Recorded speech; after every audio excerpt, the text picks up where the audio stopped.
The Potter programming software is used with the following panels: the AFC Series, the PFC 6006, the PFC 4064, the IPA Series, the PFC 6000 Addressable Series, and the Potter Plus Series. The software can be found on our website, www.pottersignal.com. Once the software is loaded on your machine, if you've saved it in the default location, you can find it in your program files. Look for a folder that is called Potter.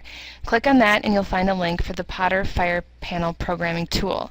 If you'd like to create a shortcut on your desktop, simply drag the link onto your desktop, which will drop a link on your desktop. Then the next time you want to start the software, you can simply click on the link and that will start the software. When the software opens up, you'll notice several icons at the top of the screen, some menu options, and the transfers window. We're going to walk through each one of these things so you know how to interface with the software. The first thing we're going to look at is Help. If you go to Help, you'll find About, and this is going to tell you the current version of software that you're running. You can always go to our website, www.pottersignal.com, to find the latest and greatest version. All programs are backward and forward compatible and can be opened up in any version of software. When you load a new version of software, it will simply update the version that you currently have installed on your computer. The next thing we'll go to is Options. Under Options, you'll find Communication. And in Communication, you can set up the options for communicating with a panel over a modem. The default transfer medium is set up as IP. If you plan on communicating with a panel through the IP connection or the PCOM connection, you'll leave that as default. The only reason you'll need to go in here to set up any of these settings is if you would plan on communicating with a panel over a modem. Next, under Options, we have Preferences. This allows you to select a folder where your files will automatically save when you upload them to the programming software. As you can see here, I have them going to a folder in my documents called PFC Programs. To create a folder, you can just simply click on Select Folder, and this is your menu tree, and you can go ahead and find a spot on your computer that you'd like to create a folder. I simply went to My Documents and I said Make a New Folder, and I named it PFC Programs. Whenever I upload a program, it automatically saves it in that location. At any time, I can always do a Save As on any of the programs I have open and save that file anywhere on my computer that I choose. Under Options, Preferences, you can also disable Tooltip. Tooltips display when the mouse is hovering over a field to aid the installer in programming the panel. For example, when the mouse is hovering over System Idle Message, the following tooltip is displayed. If you would like to disable this feature of the software, select Options, Preferences, and uncheck where it says Tooltips Enabled, and select OK. Next, under Options, you have Registration. If you did not register your software when you installed it, that can be done at any time by selecting Registration. For details on registering your software, please refer to the PotterLink registration video found on our website. Lastly, under Options, you have Offline Code. If your software registration has expired and you are unable to access the internet to re-register your software, you can obtain an offline code from your PotterLink administrator. Once you receive the offline code, enter that into the offline code area and you will have temporary access to your registered software. For details on offline code administration, please refer to the PotterLink registration video found on our website. The next option we have at the top is File.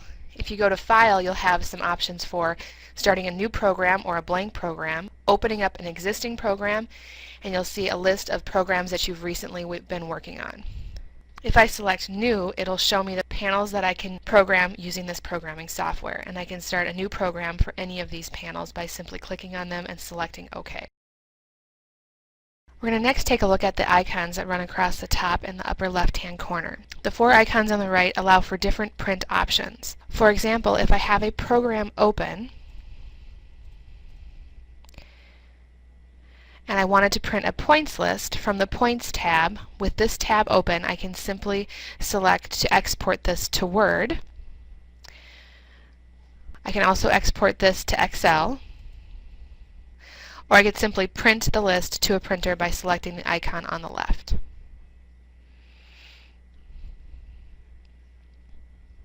Once I have this option open, I have different features for selecting either Portrait or the default, which is landscape. Landscape actually fits all of the data on the page, so that tends to work better. I can also export it to Excel and Word inside this part of the application as well. If I want to print this, I can select Print, and then it will allow me to select a printer to send this to, printing a nice points list for the programming software. This icon allows you to print a selected group of things.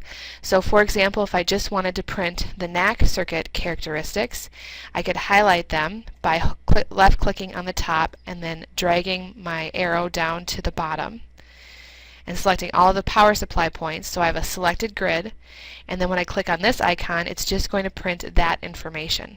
So if I want to select just a portion of the list to print, I can do that and use this icon here to just print that section. Now these icons I'm demonstrating just in the points list. These features are the same for any part of the programming software where you can export the data to Word, Excel, simply send it to a printer, or print a selected portion of what you're looking at.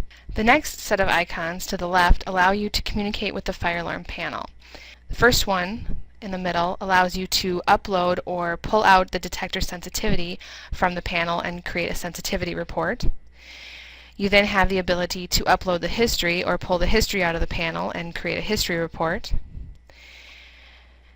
This icon allows you to pull the program out of the panel, so you will upload the program or pull the program out of the panel. This is usually done after you've run the Learn at the fire alarm control panel, or any time when you want to make changes to the existing program. The icon furthest to the left is the icon that allows you to download a program into the panel. So when you have a program created, or you have changes made to a program that you'd like to send to the panel, that's the icon that you choose. On any of these, when you select them, it's going to bring up the transfer menu.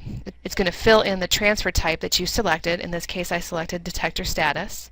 It allows you a spot to put a name in. You can put any name you'd like in there that's easy for you to identify the file. It asks you to fill in the username and password. The default username and password for our panels is Potter. This can be changed in the programming software. You then move down to the transfer via, or the transfer median. The default is IP. If you are connected with an Ethernet cable from your computer to the fire alarm control panel, you'll be using IP. The only time you would change this is if you are using a modem on your computer and dialing to the UD1000 that is installed in the fire alarm control panel. When using IP, there's a spot for entering the IP address or the panel name. If you are direct connected and have not assigned a static IP address to the panel, this is the IP address that you should enter.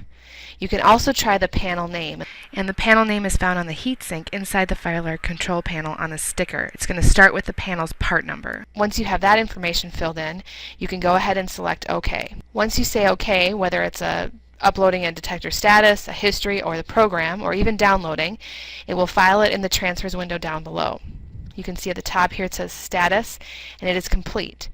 To open up this file, I simply double click and it will open up the file in the programming software window. Going back to those print options, if I wanted to print this for a detector sensitivity report, I could print it to Word, Excel, or I could print the document straight to a printer. You can have multiple tabs open at a time, so if I wanted to upload the history at this point, I could go to the icon that allows me to upload the history, select that icon, again name the file if I wish to, put in the IP address or the panel name, and hit OK. And again, I can find that file down in the transfers window right at the top. It says history complete. I can double click on that to open that up, and I have pulled the history out, the entire history that's inside the panel. I pulled that out into this program here. I can then again print this to Word, Excel, or just print it to a printer. When uploading the program, it's going to say transfer type as an upload. Again, you can name it, username and password, typing in the IP address or the panel name, selecting OK, and this will upload. Then this transfer type is in your transfers window. It'll say upload complete. Double click on this, and this will open up the program that you pulled out of the fire alarm control panel. At this point, you can make changes to the program.